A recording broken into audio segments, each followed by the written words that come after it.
Wir empfehlen den Verbrauchern beim Kauf eines Elektroautos, sich in erster Linie auf den Akku und auf dessen Kapazität zu beziehen und darauf zu achten, welche Leistungsfähigkeit hat der noch nach 1, 2 oder 3 Jahren. Das kann man messen. Man sagt so, bei einem Alter von 2, 3 Jahren und rund 100.000 Kilometern hat man einen Verlust von ungefähr 8% bis 10%, je nach Hersteller und Typ. Und von dem her gesehen ist das Hauptaugenmerk. In zweiter Linie erst dann Bremsen, die ja beim Verbrenner schon etwas wichtiger sind. Diesen Fakt müssen wir hier nicht so stark berücksichtigen, ist natürlich zu kontrollieren, weil wir rekuperieren ja und bremsen ja nur noch im Notfall mit der Bremse. Wir empfehlen bei reinen Elektrofahrzeugen vor allen Dingen Pendlern diese zu nutzen. Die fahren am Tag immer die gleichen Kilometer, Maximum 80 Kilometer, so am Tag ist der Durchschnittspendler unterwegs. Da rechnet sich das Ganze natürlich auch, vor allen Dingen, wenn man bedenkt, dass man beim Arbeitgeber laden auch kann, wenn man dies vereinbart, ohne geldwerten Vorteil versteuern zu müssen. Bei den Plug-in-Hybriden ist es so, dass man auch bei Handwerkern dort gute Erfahrungen gemacht hat oder aber auch natürlich bei Familien, wo es nur ein Fahrzeug gibt. Wir haben ja in Deutschland die Luxussituation, dass wir von den 47 Millionen Fahrzeugen insgesamt 11 Millionen Zweit- und Drittfahrzeuge haben, die am Tag im Durchschnitt 27,5 Kilometer unterwegs sind.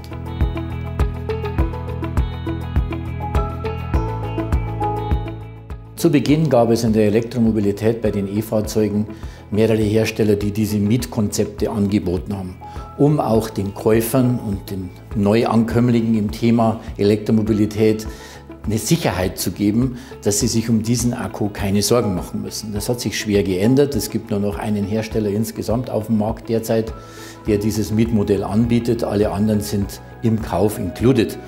Und Sie bekommen ja heute eine Garantie von 160 bis 200.000 Kilometer auf den Akku, je nach Hersteller, und müssen sich dadurch auch keine großen Sorgen mehr machen. Sollte man noch das System haben, dieser Mietakkus, ist es kein Problem. Das kann von Verkäufer zu Käufer übertragen werden, wird in der Regel auch so durchgeführt unter gleichen Bedingungen, sodass man dann, wenn man das unbedingt will, auch weiterhin die Sicherheit hat, sich um diesen Akku nicht kümmern zu müssen.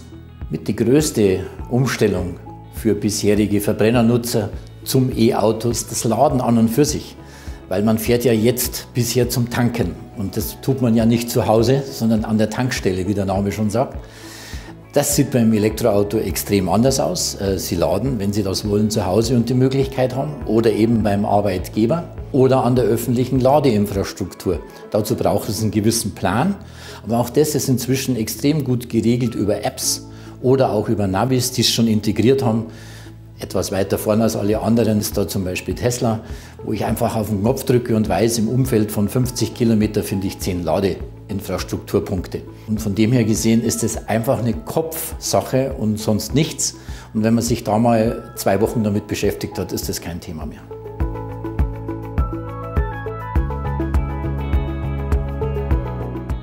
Zu den Kosten des E-Fahrzeugs ist relativ einfach zu sagen, ist es definitiv weniger als beim Verbrenner. Wenn Sie heute mit einem gängigen Elektroauto zum Kundendienst fahren und den alljährlichen Check machen wollen, was ja auch in der Regel vorgeschrieben ist, 30.000 Kilometer oder eben ein Jahr, dann ist es so, dass Sie damit Kosten zu rechnen haben, die weit unter denen liegen, die wir bisher kennen im Verbrennerbereich. So ein Renault Zoe als Beispiel genannt, kostet bei dieser Wartung in der Werkstatt über den Daumen gepeilt 100 €. Ansonsten hat man sich eigentlich um nicht viel mehr zu kümmern als ums Scheibenwischerwasser und vielleicht um die Scheibenwischerblätter. Alles andere hat sehr wenig Verschleiß. Der Elektromotor als solches ist komplett verschleißfrei.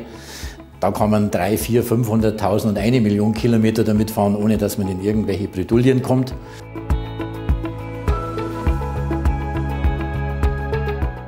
Die Aufgabe der Bundesregierung ist es, für Planungssicherheit zu sorgen bei den relevanten Playern, um diesen wiederum Finanzsicherheit zu geben, aber natürlich noch viel wichtiger Planungssicherheit. Man muss viele Player unter einen Hut bringen. E-Mobilität hängt mit vielen Sparten zusammen. Da gehört die Energieversorgung genauso wie dazu als das Auto selbst, aber auch die Ladeinfrastruktur, die wiederum der Energieversorger zu gewährleisten hat.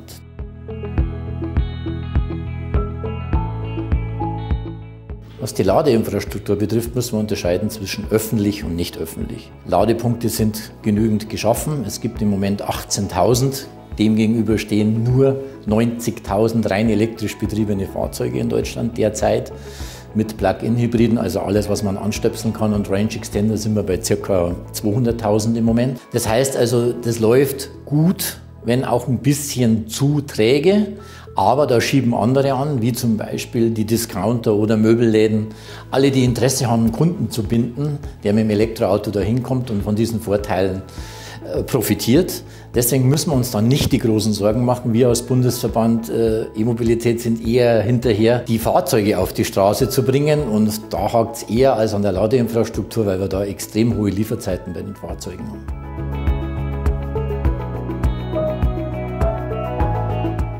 Die Chancen für die Elektromobilität sowohl aus wirtschaftlichen Gesichtspunkten als auch politischen Gesichtspunkten sind enorm gut. Wir werden uns mittel- und langfristig vom Verbrenner verabschieden müssen, auch hier in Deutschland.